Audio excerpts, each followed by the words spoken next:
ನಾವು ಕೇಳುವ ದೇವರ ವಾಕ್ಯದ ಸಂದೇಶವು ಆತ್ಮಿಕವಾಗಿ ಉತ್ತೇಜಿಸುವ ಸಂದೇಶವಾಗಿರಬೇಕು. ಆಗಲೇ ದೇವರ ವಿಷಯವನ್ನು ನಾವು ಅರಿತುಕೊಳ್ಳಬಹುದು.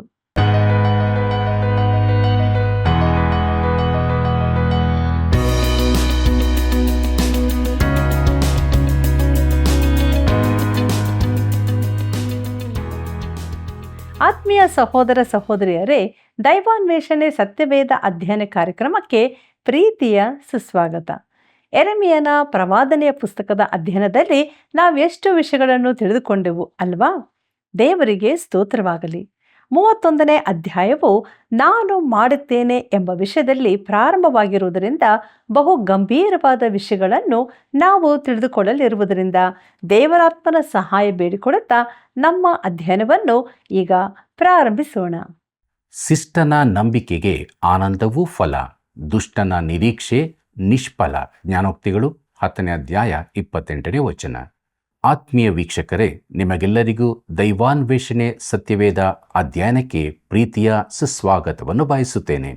ಇಂದು ನಾವು ಯೆರೆಮೀಯನ ಪ್ರವಾದನೆ ಗ್ರಂಥದ 31ನೇ ಅಧ್ಯಾಯದ ಧ್ಯಾನವನ್ನು ಪ್ರಾರಂಭಿಸೋಣ. ಪ್ರಿಯರೇ, ಇದರ ಮುಖ್ಯ ಪ್ರಸ್ತಾಪ ನಾನು ಮಾಡುತ್ತೇನೆ ಎಂಬ ವಿಷಯವಾಗಿದೆ.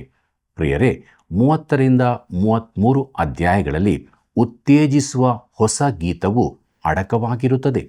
ಇಲ್ಲಿಯವರೆಗೆ ಯೆರೆಮೀಯನು ದಂಡನೆಗೆ ಪ್ರಾಮುಖ್ಯತೆ ಕೊಟ್ಟಿದ್ದಾನೆ. ಆದರೆ ಈಗಿನ ಅವನ ಸಂದೇಶವು ಬಹಳಷ್ಟು ವಿಭಿನ್ನವಾಗಿದೆ. E.W. ಹ್ಯಾಂಗ್ಸ್ಟನ್ಬರ್ಗ್ ಅವರು ಈ ಅಧ್ಯಾಯಗಳನ್ನು ಇಸ್ರಾಯೇಲ್ಯರ ರಕ್ಷಣೆಯ ಜಯದ ಗೀತ ಎಂದು ಕರೆದಿದ್ದಾರೆ. ಅವು ಯೆಹೂದದ ಚರಿತ್ರೆಯ ಕರಾಳ ದಿನಗಳಲ್ಲಿ ಬರೆದವುಗಳಾಗಿವೆ. ಪ್ರೀತಿಯುಳ್ಳ ದೇವಜನರೇ, ಯೆಹೂದದ ಕೊನೆಯ ಅರಸನಾದ ಚಿದ್ಕೀಯನು ಉತ್ತರದ ಇಸ್ರಾಯೇಲ್ಯರ ರಾಜನಾದ ಓಷೇಯನಿಗೆ ಸರಿ ಸಮಾನವಾಗಿದ್ದನು. ಆದರೆ ಉತ್ತರದ ಇಸ್ರಾಯೇಲ್ ರಾಜ್ಯವು ಈಗಾಗಲೇ ಸೆರೆಯಾಗಿ ಹೋಗಿತ್ತು. ಈ ಸಂದರ್ಭದಲ್ಲಿ ನೆಬುಕದ್ನೆಜರನ ಸೈನ್ಯವು ಯೆರೂಸಲೇಮಿನ ಹೊರಭಾಗದಲ್ಲಿ ಒಟ್ಟಾಗಿದ್ದು ಪಟ್ಟಣವನ್ನು ನಾಶ ಮಾಡಲಿಕ್ಕೂ ದೇವಾಲಯವನ್ನು ಸುಟ್ಟು ಬಿಡಲಿಕ್ಕೂ ಸಿದ್ಧವಾಗಿತ್ತು. ಪ್ರಿಯರೇ, ಸುಳ್ಳು ಪ್ರವಾದಿಗಳ ಭರವಸೆಗಳು ಸುಳ್ಳೆಂದು ಸಾಬೀತಾಯಿತು. 7 ವರ್ಷಗಳ ಹಿಂದೆ ಬಾಬೇಲು 2 ವರ್ಷಗಳೊಳಗೆ ಮುರಿದು ಬೀಳುವುದೆಂದು ಹೇಳಿದ್ದರು.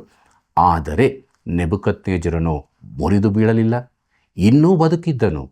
ಯೆಹೂದದವರಿಗೆ ಸಿಂಹ ಸ್ವಪ್ನವಾಗಿದ್ದನು. ಪ್ರೀತಿಯುಳ್ಳ ದೇವಜನರೇ, 31ನೇ ಅಧ್ಯಾಯವನ್ನು ನಾನು ಮಾಡುತ್ತೇನೆ ಎಂಬ ಅಧ್ಯಾಯವೆಂದು ನಾನು ಕರೆದಿದ್ದೇನೆ. ಯಾಕೆಂದರೆ ನಾನು ಎಂಬ ಪದ 15 ಬಾರಿ ಹೇಳಲ್ಪಟ್ಟಿದೆ ಮತ್ತು ಅದನ್ನು ಹೇಳುವಾತನು ಬೇರಾರೂ ಆಗಿರದೆ ದೇವರು ತಾನೇ ಆಗಿದ್ದಾನೆ. ದೇವರು ನಾನು ಮಾಡುತ್ತೇನೆ ಎಂದು 15 ಬಾರಿ ಹೇಳುವುದರಲ್ಲಿ ತಾನು ಮಾಡಬೇಕೆಂಬುದನ್ನು ತಿಳಿಸಿದ್ದಾನೆ. ಪ್ರೀತಿಯುಳ್ಳ ದೇವಜನರೇ, ಯೆರೆಮೀಯನ ಪ್ರವಾದನೆ ಗ್ರಂಥ 31ನೇ ಅಧ್ಯಾಯ 1ನೇ ವಚನವನ್ನು ಗಮನಿಸಿರಿ. ಯೆಹೋವನು ಇಂತೆನ್ನುತ್ತಾನೆ, ಆ ಕಾಲದಲ್ಲಿ ನಾನು ಇಸ್ರಾಯೇಲಿನ ಸಕಲ ಗೋತ್ರಗಳವರಿಗೆ ದೇವರಾಗಿರುವೆನು, ಅವರು ನನಗೆ ಪ್ರಜೆಗಳಾಗಿರುವರು. ಇದು ಯೆಹೋವನ ನುಡಿ ಎಂಬುದಾಗಿ. ಪ್ರೀತಿಯುಳ್ಳ ಸಹೋದರ ಸಹೋದರಿಯರೇ, ಈ ಪ್ರವಾದನೆಯು ಇನ್ನೂ ನೆರವೇರಿಲ್ಲ. ಆ ಕಾಲದಲ್ಲಿ ಇನ್ನೂ ಬಂದಿಲ್ಲ. ಇಸ್ರಾಯೇಲ್ಯರು ಈಗ ಸ್ವದೇಶಕ್ಕೆ ಹಿಂದಿರುಗಿ ಬರುವಂಥದ್ದನ್ನು ಈ ಪ್ರವಾದನೆಯ ನೆರವೇರಿಕೆ ಎಂದು ಹೇಳಲಾಗದು. ಯಾಕಂದರೆ ಅವರು ದೇವರ ಕಡೆಗೆ ತಿರುಗಿಲ್ಲ. ಆ ದೇಶದಲ್ಲಿ ಈಗ ಕ್ರೈಸ್ತರಿಗೆ ನಿಜವಾದ ಹಿಂಸೆ ಉಂಟೆಂಬುದನ್ನು ನಾನು ಕೇಳಿದ್ದೇನೆ. ಅವರು ಧಾರ್ಮಿಕ ಸ್ವಾತಂತ್ರ್ಯದ ಕುರಿತು ಮಾತನಾಡುತ್ತಾರೆ, ಆದರೆ ನಿಜವಾಗಿ ಆ ಸ್ವಾತಂತ್ರ್ಯ ಅಲ್ಲಿರುವುದಿಲ್ಲ. ಜನರು ದೇಶಕ್ಕೆ ಹಿಂದಿರುಗಿದ್ದಾರೆ, ಆದರೆ ದೇವರ ಕಡೆಗೆ ತಿರುಗಿಕೊಂಡಿಲ್ಲ. ಮುಂದಕ್ಕೆ ನೋಡೋಣ. ಯೆರೆಮೀಯನ ಪ್ರವಾದನೆ ಗ್ರಂಥ 31ನೇ ಅಧ್ಯಾಯ 2 ಮತ್ತು 3ನೇ ವಚನಗಳನ್ನು. ಹತಶೇಷವಾದ ಜನಕ್ಕೆ ಅರಣ್ಯದಲ್ಲಿ ದಯೆ ದೊರೆಯುವುದು. ಇಸ್ರಾಯೇಲು ವಿಶ್ರಾಂತಿಯನ್ನು ಹುಡುಕುವುದಕ್ಕೆ ಹೋಗುವಾಗ ಯೆಹೋವನು ದೂರದಿಂದ ಬಂದು ಅದಕ್ಕೆ ದರ್ಶನ ಕೊಟ್ಟು ಹೀಗನ್ನುವನು, ನಾನು ನಿನ್ನನ್ನು ಪ್ರೀತಿಸಿರುವುದು ಶಾಶ್ವತ ಪ್ರೇಮದಿಂದಲೇ, ಆದ ಕಾರಣ ನಿನ್ನನ್ನು ಮಮತೆಯಿಂದ ಸೆಳೆದುಕೊಂಡಿದ್ದೇನೆ ಎಂಬುದಾಗಿ. ಕರ್ತನಲ್ಲಿ ಪ್ರಿಯರೇ, ದೇವರು ಜನರನ್ನು ದೇಶದಲ್ಲಿ ಪುನರ್ಸ್ಥಾಪಿಸುವುದರ ಉದ್ದೇಶವನ್ನು ನಾವು ಇಲ್ಲಿ ನೋಡುತ್ತೇವೆ. ದೇವರು ತನ್ನ ಸಮಯದಲ್ಲಿ ಇಸ್ರಾಯೇಲ್ ಜನಾಂಗವನ್ನು ಸ್ವದೇಶದಲ್ಲಿ ಸ್ಥಾಪಿಸಲು ಉದ್ದೇಶಿಸಿದ್ದಾನೆಂದು ನಾನು ಪೂರ್ಣ ಹೃದಯದಿಂದ ನಂಬುತ್ತೇನೆ. ಪ್ರಿಯರೇ, ತನ್ನ ಸ್ವಂತ ಯೋಜನೆ ಉದ್ದೇಶಗಳಿಗನುಸಾರವಾಗಿ ಅದನ್ನು ಮಾಡಲಿದ್ದಾನೆ. ಅದಕ್ಕೆ ತಕ್ಕ ಆಧಾರ ಇಲ್ಲಿ ಕೊಡಲ್ಪಟ್ಟಿದೆ. ನಾನು ನಿನ್ನನ್ನು ಪ್ರೀತಿಸಿರುವುದು ಶಾಶ್ವತ ಪ್ರೇಮದಿಂದಲೇ ಎಂಬುದಾಗಿ ನೋಡುವಾಗ, ಪ್ರಿಯರೇ, ದೇವರ ವಾಕ್ಯದ ಅನೇಕ ಜನಪ್ರಿಯ ವಾಕ್ಯಗಳಲ್ಲಿ ಇದು ಹೆಚ್ಚಿನ ಮಹತ್ವ ಹೊಂದಿದ್ದಾಗಿದೆ. ಈ ಜನರನ್ನು ದೇವರು ಹೇಗೆ ಪ್ರೀತಿಸಿಯಾನು ಎಂದು ಅನೇಕರು ಕೇಳಬಹುದು. ಅದು ಒಳ್ಳೆಯ ಪ್ರಶ್ನೆಯಾಗಿದೆ. ಆದರೆ ಅದನ್ನು ವಿಸ್ತರಿಸಿ ಹೀಗೆ ಕೇಳೋಣ: ದೇವರು ನಮ್ಮನ್ನು ಹೇಗೆ ಪ್ರೀತಿಸಿಯಾನು? ಪ್ರಿಯರೇ, ಆತನು ಹೇಳಿದ್ದಾನೆ, ದೇವರು ಲೋಕದ ಮೇಲೆ ಎಷ್ಟೋ ಪ್ರೀತಿಯನ್ನಿಟ್ಟು ಎಂದು. ಯೋಹಾನ ಬರೆದ ಸುವಾರ್ತೆ 3ನೇ ಅಧ್ಯಾಯ 16ನೇ ವಚನದಲ್ಲಿ ಇದನ್ನು ನಾವು ಓದುತ್ತೇವೆ. ಕರ್ತನಲ್ಲಿ ಪ್ರಿಯರೇ, ದೇವರು ಇಸ್ರಾಯೇಲ್ಯರನ್ನು ಮಾತ್ರ ಪ್ರೀತಿಸುವುದಲ್ಲದೆ ಲೋಕವನ್ನೇ ಆತನು ಪ್ರೀತಿಸುತ್ತಾನೆ. ನನ್ನನ್ನು ನಿನ್ನನ್ನೂ ಕೂಡ ಆತನು ಪ್ರೀತಿಸುತ್ತಾನೆ. ಪ್ರೀತಿಯುಳ್ಳ ಸಹೋದರ ಸಹೋದರಿಯರೇ, ಫೆಡರಿಕ್ ಡಬ್ಲ್ಯೂ ಫೇಬರ್ ಅವರು ಇದನ್ನು ಸಂಗೀತದಲ್ಲಿ ಅಂದವಾಗಿ ಹೇಳಿದ್ದಾರೆ. ಏನೆಂದರೆ, ನೀನು ನಮ್ಮ ಕುರಿತು ಇಷ್ಟಾಗಿ ಚಿಂತಿಸಿ ಇನ್ನೂ ದೇವರಾಗಿರಲು ಹೇಗೆ ಸಾಧ್ಯ? ಅದು ನನ್ನ ಬುದ್ಧಿಗೆ ಕತ್ತಲಿನಂತಿದೆ, ಆದರೆ ಹೃದಯಕ್ಕೆ ಸೂರ್ಯನ ಬೆಳಕಾಗಿದೆ. ನಾನು ನಿನ್ನನ್ನು ಪ್ರೀತಿಸುವುದು ಶಾಶ್ವತ ಪ್ರೇಮದಿಂದಲೇ. ಪ್ರಿಯರೇ, ಶಾಶ್ವತ ಈ ಪದದ ಅರ್ಥ ನನಗೆ ಅಷ್ಟು ಚೆನ್ನಾಗಿ ತಿಳಿದಿಲ್ಲವೆಂದು ನಾನು ಒಪ್ಪಿಕೊಳ್ಳಲೇಬೇಕಾಗಿದೆ. ನಾನು ಒಬ್ಬ ಚಿಕ್ಕ ಬಾಲಕನನ್ನು ಒಮ್ಮೆ ಕೇಳಿದೆ, ನಿತ್ಯತ್ವವೆಂದರೆ ಎಷ್ಟು ದೀರ್ಘವಾದದ್ದು ಎಂದು. ಅವನು ಹೇಳಿದ, ಅದು ತುಂಬ ದೀರ್ಘವಾದ ಕಾಲವಾಗಿರಬೇಕು ಎಂದು. ಕರ್ತನಲ್ಲಿ ಪ್ರಿಯರೇ, ಪ್ರೇಮ ಅಥವಾ ಪ್ರೀತಿ ಅಂದರೆ ಏನು? ದೇವರು ನಮ್ಮನ್ನು ಪ್ರೀತಿಸಿದ್ದಕ್ಕೆ ನಾನು ಕೊಡಬಹುದಾದ ಒಂದೇ ಅರ್ಥವೆಂದರೆ, ಆತನು ನಮ್ಮಲ್ಲಿ ಏನನ್ನಾದರೂ ನೋಡಿದ್ದರಿಂದಲ್ಲ, ಆದರೆ ಅದು ಆತನು ಯಾರಾಗಿದ್ದಾನೋ ಅದಕ್ಕಾಗಿ ಆತನು ತನ್ನಲ್ಲೇ ಇದಕ್ಕೆ ವಿವರಣೆಯನ್ನು ಕಂಡುಕೊಳ್ಳುತ್ತಾನೆ. ಪ್ರೀತಿಯುಳ್ಳ ಸಹೋದರ ಸಹೋದರಿಯರೇ, ನಾವು ದೇವರನ್ನು ಪ್ರೀತಿಸಿದ್ದರಲ್ಲಿ ಅಲ್ಲ, ಆತನು ನಮ್ಮನ್ನು ಪ್ರೀತಿಸಿ ನಮ್ಮ ಪಾಪ ನಿವಾರಣಾರ್ಥವಾಗಿ ತನ್ನ ಮಗನನ್ನು ಕಳುಹಿಸಿಕೊಟ್ಟದರಲ್ಲಿಯೇ ಪ್ರೀತಿಯ ಗುಣವು ತೋರಿ ಬರುತ್ತದೆ. ಯೋಹಾನ ಬರೆದ 1ನೇ ಪತ್ರಿಕೆ 4ನೇ ಅಧ್ಯಾಯ 10ನೇ ವಚನದಲ್ಲಿ ಇದನ್ನು ನಾವು ನೋಡುತ್ತೇವೆ. ಪ್ರಿಯರೇ, ಅದು ನಿಜವಾದ ಪ್ರೀತಿಯಾಗಿದೆ. ಯೋಹಾನನ ಮಾತಿನ ಕುರಿತು ಕ್ರೇಮರ್ ಹೀಗೆ ಹೇಳಿದ್ದಾರೆ: ನಮ್ಮ ಕಡೆಗಿನ ದೇವರ ಪ್ರೀತಿಯು ಪ್ರೀತಿಯಿಂದಲೇ ಬರುತ್ತದೆ, ಅದಲ್ಲದೆ ಬೇರಾವ ಕಾರಣವೂ ಇರುವುದಿಲ್ಲ. ಅದು ದೇವರಲ್ಲಿದೆ, ಆತನಲ್ಲಿಯೇ ಉಳಿಯುತ್ತದೆ.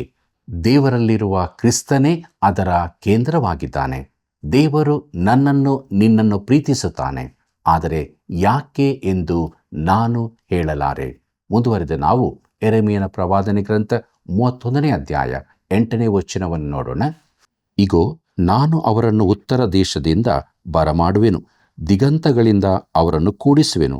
ಅವರೊಂದಿಗೆ ಕುರುಡರನ್ನು, ಕುಂಟರನ್ನು, ಗರ್ಭಿಣಿಯರನ್ನು, ದಿನ ತುಂಬಿದ ಬಸುರಿಯರನ್ನು ಒಟ್ಟಿಗೆ ಕರೆತರುವೆನು. ದೊಡ್ಡ ಗುಂಪಾಗಿ ಇಲ್ಲಿಗೆ ಹಿಂದಿರುಗುವರು ಎಂಬುದಾಗಿ. ಪ್ರೀತಿಯುಳ್ಳ ಸಹೋದರ ಸಹೋದರಿಯರೇ, ಜನರನ್ನು ಅವರ ಸ್ವದೇಶಕ್ಕೆ ಕರೆತರುವಂತಾದು ಬಹುದೊಡ್ಡ ಕಾರ್ಯವಾಗಲಿದೆ.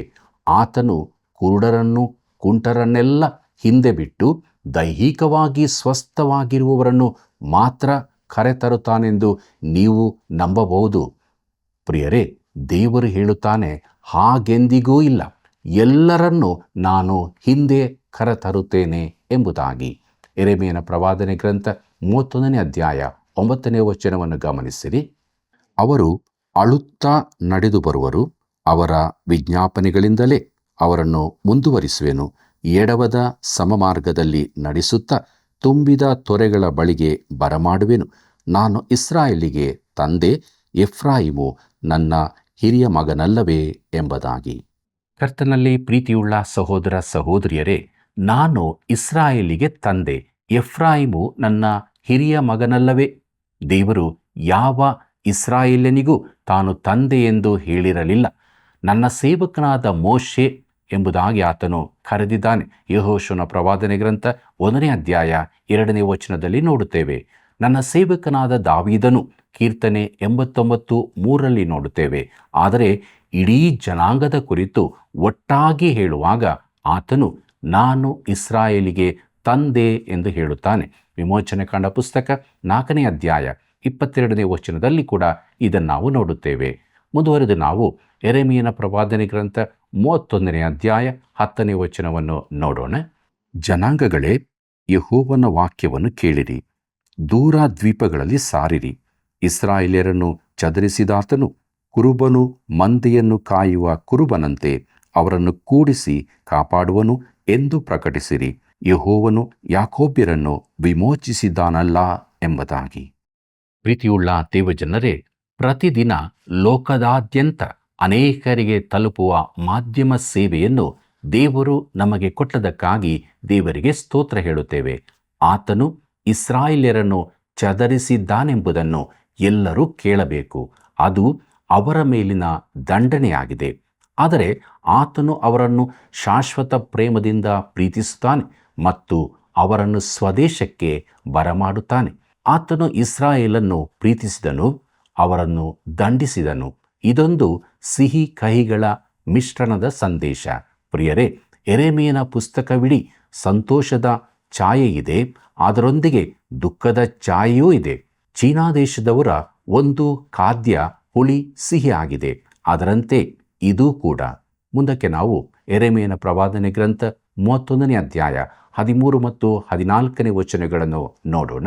ಆಗ ಯುವತಿಯು ನಾಟ್ಯವಾಡುತ್ತಾ ಉಲ್ಲಾಸಿಸುವಳು, ಯುವಕರು ವೃದ್ಧರು ಜೊತೆಯಾಗಿ ಹರ್ಷಿಸುವರು. ನಾನು ಅವರ ದುಃಖವನ್ನು ನೀಗಿಸಿ ಸಂತೋಷವನ್ನು ಉಂಟು ಮಾಡಿ ಅವರು ತಮ್ಮ ವ್ಯಸನವನ್ನು ಬಿಟ್ಟು ಆನಂದಿಸುವಂತೆ ಅವರನ್ನು ಸಂತೈಸುವೆನು. ಯಾಜಕರನ್ನು ಮೃಷ್ಟ ಭೋಜನದಿಂದ ತಂಪುಗೊಳಿಸುವೆನು. ನಾನು ಅನುಗ್ರಹಿಸುವ ಮೇಲುಗಳನ್ನು ನನ್ನ ಜನರು ಸಮೃದ್ಧಿಯಾಗಿ ಅನುಭವಿಸುವರು. ಇದು ಯೆಹೋವನ ನುಡಿ ಎಂಬುದಾಗಿ. ಪ್ರೀತಿಯುಳ್ಳ ಸಹೋದರ ಸಹೋದರಿಯರೇ, ನಿಮ್ಮ ಕುರಿತು ನನಗೆ ತಿಳಿದಿಲ್ಲ, ಆದರೆ ನಾನು ಇದನ್ನೋದಿದಾಗ ಹಲ್ಲೆಲೂಯಾ ಎಂದು ಹೇಳಬೇಕೆನಿಸಿತು. ದೇವರು ಇಸ್ರಾಯೇಲಿಗೆ ಹೀಗೆಯೇ ಮಾಡುತ್ತಾನೆಂದು ಹೇಳುತ್ತಾನೆ. ಆತನು ಅದನ್ನು ಹೇಳಲಿ, ಯಾಕಂದರೆ ಆತನು ಹೀಗೆಯೇ ಮಾಡಲು ಇಚ್ಛಿಸುತ್ತಾನೆ. ಆದರೂ ಇಸ್ರಾಯೇಲಿನ ಆಗಿನ ಪರಿಸ್ಥಿತಿ ದುಃಖಕರವಾಗಿತ್ತು. ಅವರು ದೇವರಿಗೆ ವಿರುದ್ಧವಾಗಿ ತಿರುಗಿ ಬಿದ್ದವರು, ಹಿಂಜರಿದು ಹೋಗಿದ್ದರು. ಮುಂದಕ್ಕೆ ನಾವು ನೋಡೋಣ. ಯೆರೆಮೀಯನ ಪ್ರವಾದನೆ ಗ್ರಂಥ 31ನೇ ಅಧ್ಯಾಯ 22ನೇ ವಚನವನ್ನು. ದ್ರೋಹಿಯಾದ ಮಗಳೇ, ಎಂದಿನವರೆಗೆ ಅತ್ತಿತ್ತ ಅಲೆದಾಡುವಿ? ಯೆಹೋವನು ಲೋಕದಲ್ಲಿ ಅಪೂರ್ವವಾದದ್ದನ್ನು ಉಂಟು ಮಾಡಿದ್ದಾನೆ. ನೋಡು, ಹೆಂಗಸು ಗಂಡಸನ್ನು ಕಾಪಾಡುವಳು ಎಂಬುದಾಗಿ. ಪ್ರೀತಿಯುಳ್ಳ ದೇವಜನರೇ, ಈ ವಚನವು ಯೇಸು ಕ್ರಿಸ್ತನು ಕನ್ಯೆಯಲ್ಲಿ ಹುಟ್ಟಿದ್ದನ್ನು ತಿಳಿಸುತ್ತದೆಂದು ಕೆಲವರು ಭಾವಿಸುತ್ತಾರೆ. ಅದನ್ನು ಅಲ್ಲವೆಂದು ಹೇಳಲು ಯಾವ ಕಾರಣವೂ ಇರುವುದಿಲ್ಲ. ದೇವರು ಈ ಒಡಂಬಡಿಕೆಯನ್ನು ಎಲ್ಲ 12 ಕುಲಗಳವರೊಂದಿಗೆ ಮಾಡಿಕೊಳ್ಳುತ್ತಾನೆ. ಯೆರೆಮೀಯನ ಪ್ರವಾದನೆ ಗ್ರಂಥ 31ನೇ ಅಧ್ಯಾಯ 31ನೇ ವಚನದಿಂದ 33ನೇ ವಚನದವರೆಗೆ ಗಮನಿಸಿರಿ. ಯೆಹೋವನು ಇಂತೆನ್ನುತ್ತಾನೆ, ಇಗೋ, ನಾನು ಇಸ್ರಾಯೇಲ್ ವಂಶದವರೊಂದಿಗೂ ಯಹೂದ ವಂಶದವರೊಂದಿಗೂ ಹೊಸದಾಗಿರುವ ಒಂದು ಒಡಂಬಡಿಕೆಯನ್ನು ಮಾಡಿಕೊಳ್ಳುವ ದಿನಗಳು ಬರುವವು. ಈ ಒಡಂಬಡಿಕೆಯು ನಾನು ಇವರ ಪಿತೃಗಳನ್ನು ಕೈಹಿಡಿದು ಐಗುಪ್ತ ದೇಶದೊಳಗಿಂದ ಕರೆತಂದಾಗ ಅವರ ಸಂಗಡ ಮಾಡಿಕೊಂಡ ಒಡಂಬಡಿಕೆಯಂಥದಲ್ಲ. ನಾನು ಅವರಿಗೆ ಪತಿಯಾಗಿದ್ದರೂ ಆ ನನ್ನ ಒಡಂಬಡಿಕೆಯನ್ನು ಅವರು ಮೀರಿದ್ದಾರಷ್ಟೇ. ಯೆಹೋವನು ಇಂತೆನ್ನುತ್ತಾನೆ, ಆ ದಿನಗಳು ಬಂದ ಮೇಲೆ ನಾನು ಇಸ್ರಾಯೇಲ್ ವಂಶದವರೊಂದಿಗೆ ಮಾಡಿಕೊಳ್ಳುವ ಒಡಂಬಡಿಕೆಯು ಹೀಗಿರುವುದು. ನನ್ನ ಧರ್ಮೋಪದೇಶವನ್ನು ಅವರ ಅಂತರಂಗದಲ್ಲಿ ಇಡುವೆನು, ಅವರ ಹೃದಯದೊಳಗೆ ಅದನ್ನು ಬರೆಯುವೆನು. ನಾನು ಅವರಿಗೆ ದೇವರಾಗಿರುವೆನು, ಅವರು ನನಗೆ ಪ್ರಜೆಯಾಗಿರುವರು ಎಂಬುದಾಗಿ. ಪ್ರೀತಿಯುಳ್ಳ ಸಹೋದರ ಸಹೋದರಿಯರೇ, ಈ ಹೊಸ ಒಡಂಬಡಿಕೆಯು ಸೀನಾಯಿ ಬೆಟ್ಟದಲ್ಲಿ ಮೋಶೆಗೆ ಕೊಡಲ್ಪಟ್ಟದಕ್ಕಿಂತ ಭಿನ್ನವಾಗಿರುವುದು. ವಿಶೇಷ ವ್ಯತ್ಯಾಸವೇನೆಂದರೆ ಇದು ಕಲ್ಲಿನ ಹಲಗೆಗಳ ಮೇಲೆ ಬರೆದಿರುವುದಿಲ್ಲ, ಜನರ ಹೃದಯಗಳಲ್ಲಿ ಬರೆದಿರುತ್ತದೆ. ಯೆರೆಮೀಯನ ಪ್ರವಾದನೆ ಗ್ರಂಥ 31ನೇ ಅಧ್ಯಾಯ 34ನೇ ವಚನವನ್ನು ಗಮನಿಸಿರಿ. ನೆರೆಹೊರೆಯವರು ಅಣ್ಣ ತಮ್ಮಂದಿರು ಒಬ್ಬರಿಗೊಬ್ಬರು ಯೆಹೋವನ ಜ್ಞಾನವನ್ನು ಪಡೆಯಿರಿ ಎಂದು ಇನ್ನು ಮೇಲೆ ಬೋಧಿಸಬೇಕಾಗಿರುವುದಿಲ್ಲ. ಚಿಕ್ಕವರು ಮೊದಲುಗೊಂಡು ದೊಡ್ಡವರ ತನಕ ಎಲ್ಲರೂ ನನ್ನ ಜ್ಞಾನವನ್ನು ಪಡೆದಿರುವರು. ನಾನು ಅವರ ಅಪರಾಧವನ್ನು ಕ್ಷಮಿಸಿ ಅವರ ಪಾಪವನ್ನು ನನ್ನ ನೆನಪಿಗೆ ಎಂದಿಗೂ ತರುವುದಿಲ್ಲ. ಇದು ಯೆಹೋವನ ನುಡಿ ಎಂಬುದಾಗಿ. ಕರ್ತನಲ್ಲಿ ಪ್ರಿಯರೇ, ಅವರ ಪಾಪಗಳು ಕ್ಷಮಿಸಲ್ಪಡುತ್ತವೆ. ದೇವರು ಇಸ್ರಾಯೇಲ್ಯರಿಗೆ ಇದನ್ನು ಹೇಗೆ ದೃಢಪಡಿಸುತ್ತಾನೆ ನೋಡಿರಿ. ಯೆರೆಮೀಯನ ಪ್ರವಾದನೆ ಗ್ರಂಥ 31ನೇ ಅಧ್ಯಾಯ 35 ಮತ್ತು 36ನೇ ವಚನಗಳನ್ನು ಗಮನಿಸಿರಿ. ಹಗಲಲ್ಲಿ ಸೂರ್ಯನನ್ನು, ರಾತ್ರಿಯಲ್ಲಿ ಚಂದ್ರ ನಕ್ಷತ್ರಗಳ ಕಟ್ಟಳೆಗಳನ್ನು ಪ್ರಕಾಶಕ್ಕಾಗಿ ನೇಮಿಸುವಾತನು, ಅಲೆಗಳು ಬೋರ್ಗರೆಯುವಷ್ಟು ಸಮುದ್ರವನ್ನು ರೇಗಿಸುವಾತನು, ಸೇನಾಧೀಶ್ವರನಾದ ಯೆಹೋವನೆಂಬ ನಾಮಧೇಯದಿಂದ ಪ್ರಸಿದ್ಧನೂ ಆಗಿರುವ ಯೆಹೋವನು ಇಂತೆನ್ನುತ್ತಾನೆ, ಈ ಕಟ್ಟಳೆಗಳು ನನ್ನ ಪರಾಂಬರಿಕೆಗೆ ಬಾರದೆ ತೊಲಗಿ ಹೋದರೆ ಆಗ ಇಸ್ರಾಯೇಲ್ ಸಂತಾನವು ನನ್ನ ಪರಾಂಬರಿಕೆಗೆ ಬಾರದೆ ಎಂದಿಗೂ ಜನಾಂಗವಾಗದೆ ಹೋಗುವುದು ಎಂಬುದಾಗಿ. ಕರ್ತನಲ್ಲಿ ಪ್ರಿಯರೇ, ಇದು ಎಂದಿಗೂ ರದ್ದಾಗದ ಬದಲಾಗದ ಒಡಂಬಡಿಕೆಯಾಗಿದೆ. ನಾವು ಚಂದ್ರನ ಚಲನೆಯನ್ನು ಬದಲಾಯಿಸಲಾಗಲಿ, ಆಕಾಶದಿಂದ ಚಂದ್ರನನ್ನು ಎಳೆಯಲಿಕ್ಕಾಗಲಿ ಹೇಗೆ ಸಾಧ್ಯವಿಲ್ಲವೋ ಹಾಗೆಯೇ ಇಸ್ರಾಯೇಲಿನೊಂದಿಗೆ ದೇವರ ಒಡಂಬಡಿಕೆಯು ಬದಲಾಗುವುದಿಲ್ಲ. ಪ್ರೀತಿಯುಳ್ಳ ದೇವಜನರೇ, ಮುಂದಕ್ಕೆ ನಾವು ಯೆರೆಮೀಯನ ಪ್ರವಾದನೆ ಗ್ರಂಥ 32 ಮತ್ತು 33ನೇ ಅಧ್ಯಾಯಗಳನ್ನು ನೋಡೋಣ. ಇದರ ಮುಖ್ಯ ಪ್ರಸ್ತಾಪ ಸೆರೆಯಲ್ಲಿರುವ ಯೆರೆಮೀಯನು ಹೊಲವನ್ನು ಕೊಂಡುಕೊಂಡದ್ದು, ದಾವೀದನಿಗೆ ವಾಗ್ದಾನ ಮಾಡಲ್ಪಟ್ಟ ಮುಂದಣ ರಾಜ್ಯ. ಪ್ರಿಯರೇ, 32ನೇ ಅಧ್ಯಾಯದಲ್ಲಿ ಯೆರೆಮೀಯನು ಅನಾತೋತಿನಲ್ಲಿ ಒಂದು ಹೊಲವನ್ನು ಕ್ರಯಕ್ಕೆ ಕೊಂಡುಕೊಳ್ಳುತ್ತಾನೆ. ಯೆರೆಮೀಯನ ಪ್ರವಾದನೆ ಗ್ರಂಥ 32ನೇ ಅಧ್ಯಾಯ ಮೊದಲಿನ 2 ವಚನಗಳನ್ನು ಗಮನಿಸಿರಿ. ಯೆಹೂದದ ಅರಸನಾದ ಚಿದ್ಕೀಯನ ಆಳಿಕೆಯ 10ನೇ ವರ್ಷದಲ್ಲಿ, ಅಂದರೆ ನೆಬೂಕದ್ನೆಚ್ಚರನ ಆಳಿಕೆಯ 18ನೇ ವರ್ಷದಲ್ಲಿ ಯೆಹೋವನು ಯೆರೆಮೀಯನಿಗೆ ತನ್ನ ವಾಕ್ಯವನ್ನು ದಯಪಾಲಿಸಿದನು. ಆ ಕಾಲದಲ್ಲಿ ಬಾಬೆಲಿನ ಅರಸನ ಸೈನ್ಯವು ಯೆರೂಸಲೇಮನ್ನು ಮುತ್ತಿತ್ತು ಮತ್ತು ಪ್ರವಾದಿಯಾದ ಯೆರೆಮೀಯನು ಯೆಹೂದ ರಾಜನ ಮನೆಗೆ ಸೇರಿದ ಕಾರಾಗೃಹದ ಅಂಗಳದಲ್ಲಿ ಸೆರೆಯಾಗಿದ್ದನು ಎಂಬುದಾಗಿ. ಕರ್ತನಲ್ಲಿ ಪ್ರಿಯರೇ, ಯೆರೆಮೀಯನು ಕಾಲವನ್ನು ಹೇಗೆ ನಿಖರವಾಗಿ ಹೇಳುತ್ತಾನೆಂಬುದನ್ನು ಗಮನಿಸಿರಿ. ಅದು ಚಿದ್ಕೀಯನ ಆಳಿಕೆಯ 10ನೇ ವರ್ಷ. ಆ ವರ್ಷದಲ್ಲಿ ನೆಬೂಕದ್ನೆಚ್ಚರನು ಯೆರೂಸಲೇಮಿನ ಗೋಡೆಗಳನ್ನು ಒಡೆಸಿ ಯೆರೂಸಲೇಮನ್ನು ನಾಶ ಮಾಡಿದನು. ಅದು ನಿಜವಾಗಿ ಒಂದು ಕರಾಳ ದಿನವಾಗಿತ್ತು. ಮುಂದಕ್ಕೆ ನೋಡೋಣ. ಯೆರೆಮೀಯನ ಪ್ರವಾದನೆ ಗ್ರಂಥ 32ನೇ ಅಧ್ಯಾಯ 7ನೇ ವಚನವನ್ನು. ಇಗೋ, ನಿನ್ನ ಚಿಕ್ಕಪ್ಪನಾದ ಶಲ್ಲೂಮನ ಮಗನಾಗಿರುವ ಅನಾಮೇಲನು ನಿನ್ನ ಬಳಿಗೆ ಬಂದು, ಅನಾತೋತಿನಲ್ಲಿರುವ ನನ್ನ ಹೊಲವನ್ನು ಕೊಂಡುಕೋ, ಪರಾಧೀನವಾಗದಂತೆ ಅದನ್ನು ಕೊಂಡುಕೊಳ್ಳುವ ಹಕ್ಕು ನಿನ್ನದೇ ಎಂದು ಹೇಳುವನು ಎಂಬುದಾಗಿ. ಪ್ರೀತಿಯುಳ್ಳ ಸಹೋದರ ಸಹೋದರಿಯರೇ, ಯೆರೆಮೀಯನು ತನ್ನ ಸಂಬಂಧಿಯಾದ ಅನಾಮೇಲನಿಂದ ಹೊಲವನ್ನು ಕೊಂಡುಕೊಳ್ಳುವ ಸಂದರ್ಭ ಬರುತ್ತದೆಂದು ದೇವರು ಯೆರೆಮೀಯನಿಗೆ ತಿಳಿಸುತ್ತಾನೆ. ಯೆರೆಮೀಯನ ಪ್ರವಾದನೆ ಗ್ರಂಥ 32ನೇ ಅಧ್ಯಾಯ 9ನೇ ವಚನವನ್ನು ಗಮನಿಸಿರಿ. ಆಗ ನನ್ನ ಚಿಕ್ಕಪ್ಪನ ಮಗನಾದ ಅನಾಮೇಲನಿಂದ ಅನಾತೋತಿನಲ್ಲಿರುವ ಹೊಲವನ್ನು ನಾನು ಕೊಂಡುಕೊಂಡು ಅದರ ಕ್ರಯವಾಗಿ 17 ತೊಲ ಬೆಳ್ಳಿಯನ್ನು ತೂಕ ಮಾಡಿ ಅವನಿಗೆ ಕೊಟ್ಟೆನು ಎಂಬುದಾಗಿ. ಕರ್ತನಲ್ಲಿ ಪ್ರಿಯರೇ, ಯೆಹೂದದ ಚರಿತ್ರೆಯ ಕರಾಳ ಅವಧಿಯಲ್ಲಿ ಯೆರೆಮೀಯನು ಹೊಲವನ್ನು ಕೊಂಡುಕೊಳ್ಳುತ್ತಾನೆ. ಇಂಥ ಸಮಯದಲ್ಲಿ ಯೆರೆಮೀಯನು ಯಾಕೆ ಹೊಲವನ್ನು ಕೊಂಡುಕೊಳ್ಳುತ್ತಾನೆ? ಯಾಕಂದರೆ ಅವರು ತಮ್ಮ ದೇಶಕ್ಕೆ ಹಿಂತಿರುಗುವರೆಂಬ ಮಾತನ್ನು ತಾನು ನಂಬುತ್ತೇನೆಂದು ತೋರಿಸಲಿಕ್ಕಾಗಿ. ಪ್ರಿಯರೇ, ಇದು ಗಮನಾರ್ಹವಾಗಿದೆ. ಆದರೆ ಯೆರೆಮೀಯನಲ್ಲಿ ಉತ್ತರಿಸಲಾಗದ ಒಂದು ಪ್ರಶ್ನೆ ಇತ್ತು. ಮುಂದಿನ ವಚನದಲ್ಲಿ ಅವನು ಆ ಪ್ರಶ್ನೆಯನ್ನು ಪ್ರಾರ್ಥನೆಯ ಮೂಲಕ ದೇವರ ಬಳಿಗೆ ತರುತ್ತಾನೆ. ಅದೇನೆಂಬುದಾಗಿ ನೋಡೋಣ. ಯೆರೆಮೀಯನ ಪ್ರವಾದನೆ ಗ್ರಂಥ 32ನೇ ಅಧ್ಯಾಯ 16 ಮತ್ತು 17ನೇ ವಚನಗಳನ್ನು ಗಮನಿಸಿರಿ. ಕ್ರಯಪತ್ರವನ್ನು ನೆರಿಯನ ಮಗನಾದ ಬಾರೂಕನ ಕೈಗೆ ಕೊಟ್ಟ ಮೇಲೆ ನಾನು ಯೆಹೋವನಿಗೆ ಹೀಗೆ ವಿಜ್ಞಾಪನೆ ಮಾಡಿದೆನು. ಎಲೈ ಕರ್ತನಾದ ಯೆಹೋವನೇ, ಆಹಾ, ನೀನು ಭುಜವನ್ನೆತ್ತಿ ನಿನ್ನ ಮಹಾಶಕ್ತಿಯಿಂದ ಭೂಮ್ಯಾಕಾಶಗಳನ್ನು ಸೃಷ್ಟಿಸಿದ್ದಿ. ಯಾವ ಕಾರ್ಯವೂ ನಿನಗೆ ಅಸಾಧ್ಯವಲ್ಲ ಎಂಬುದಾಗಿ. ಪ್ರೀತಿಯುಳ್ಳ ದೇವಜನರೇ, ಯೆರೆಮೀಯನಿಗೆ ಅವನ ಪ್ರಶ್ನೆಯನ್ನು ಉತ್ತರಿಸುವುದು ಬಹು ಕಷ್ಟದ ಸಂಗತಿಯಾಗಿತ್ತು. ಆದರೆ ದೇವರಿಗೆ ಅದು ಕಷ್ಟವಾದದ್ದಾಗಿರಲಿಲ್ಲ. 18ರಿಂದ 23 ವಚನಗಳಲ್ಲಿ ಯೆರೆಮೀಯನು ಯೆಹೋವನು ಇಸ್ರಾಯೇಲ್ಯರನ್ನು ಕಾಪಾಡಿದ ಅವರ ಚರಿತ್ರೆಯ ಕಾಲದಲ್ಲೆಲ್ಲ ಅವರನ್ನು ನೋಡಿಕೊಂಡ ಸಂಗತಿಗಳನ್ನು ಹೇಳುತ್ತಾನೆ. ಆದರೆ ಈಗ ಪರಿಸ್ಥಿತಿ ಬಹು ಗಂಭೀರವಾಗಿದೆ. ಯೆರೆಮೀಯನ ಪ್ರವಾದನೆ ಗ್ರಂಥ 32ನೇ ಅಧ್ಯಾಯ 24 ಮತ್ತು 25ನೇ ವಚನಗಳನ್ನು ಗಮನಿಸಿರಿ. ಇಗೋ, ಮುತ್ತಿಗೆಯ ದಿಬ್ಬಗಳು ಪಟ್ಟಣವನ್ನು ಆಕ್ರಮಿಸುವುದಕ್ಕೆ ಬಂದಿದ್ದಾರೆ. ಪಟ್ಟಣವು ಖಡ್ಗ, ಕ್ಷಾಮ, ವ್ಯಾಧಿಗಳಿಂದ ಕ್ಷೀಣವಾಗಿ ವಿರೋಧಿಗಳಾದ ಕಸ್ದೀಯರ ಕೈಗೆ ಸಿಕ್ಕಿದೆ. ನೀನು ನುಡಿದದ್ದು ನೆರವೇರಿದೆ. ಇಗೋ, ನೋಡುತ್ತಿದ್ದಿ. ಕರ್ತನಾದ ಯೆಹೋವನೇ, ನೀನು ನನಗೆ ಸಾಕ್ಷಿಗಳನ್ನು ಕರೆಯಿಸಿ ಕ್ರಯಕೊಟ್ಟು ಹೊಲವನ್ನು ಕೊಂಡುಕೋ ಎಂದು ಅಪ್ಪಣೆ ಕೊಟ್ಟಿ. ನೋಡು, ಪಟ್ಟಣವು ಕಸ್ದೀಯರ ಕೈ ಸೇರಿದೆಯಲ್ಲ ಎಂಬುದಾಗಿ. ಪ್ರೀತಿಯುಳ್ಳ ಸಹೋದರ ಸಹೋದರಿಯರೇ, ಯೆರೆಮೀಯನು ಕಪಟಿಯಲ್ಲ. ಅವನು ಭೂಮ್ಯಾಕಾಶಗಳನ್ನು ನಿರ್ಮಿಸಿದ, ಇಸ್ರಾಯೇಲ್ಯರನ್ನು ಅದ್ಭುತವಾಗಿ ಕಾಪಾಡಿದ ದೇವರನ್ನು ನಂಬುತ್ತಾನೆ. ಅವನು ವಿಧೇಯನಾದನು, ಆದರೂ ಅವನಿಗೆ ಅದು ಅರ್ಥವಾಗಲಿಲ್ಲ. ಆದ್ದರಿಂದ ಅವನು ದೇವರನ್ನು ಪ್ರಶ್ನಿಸುತ್ತಿದ್ದಾನೆ. ಯಾಕೆ ಎಂದು ಕೇಳುವುದರಲ್ಲಿ ತಪ್ಪಿಲ್ಲ. ಪ್ರಿಯಮಿತ್ರನೇ, ನಿನ್ನಲ್ಲಿ ಸಂಶಯ, ಪ್ರಶ್ನೆಗಳಿರುವುದಾದರೆ ದೇವರನ್ನು ಕೇಳು. ನಾವು ಕೇಳಬೇಕೆಂದು ಆತನು ಆಶಿಸುತ್ತಾನೆ. ನಾವು ಯೆರೆಮೀಯನಂತೆ ಯಥಾರ್ಥವಾಗಿರೋಣ. ಅವನು ದೇವರಿಗೆ ವಿಧೇಯನಾದನು, ಆದರೆ ತನ್ನ ಸಂದೇಹವನ್ನು ಪ್ರಾರ್ಥನೆಯಲ್ಲಿ ತಿಳಿಯಪಡಿಸಿದನು.